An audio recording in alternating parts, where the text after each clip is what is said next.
ভাই শ্রীলঙ্কার এখন কি বলছে জানেন?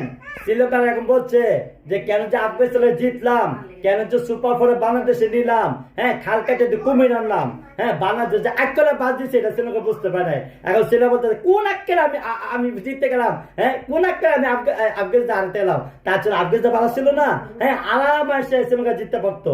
হ্যাঁ শ্রীলঙ্কা মনে করছে কি যে বাবা আফগানিস্তান শক্তিশালী দল আর বাংলাদেশ দুর্বল দল, যার নক হ্যাঁ আফগানিস্তান হারা আমরা বাংলাদেশের সাথে ইজিয়া জিতবো, বড় আমাদের রাস্তাটা আরো সোজা যাবো গা।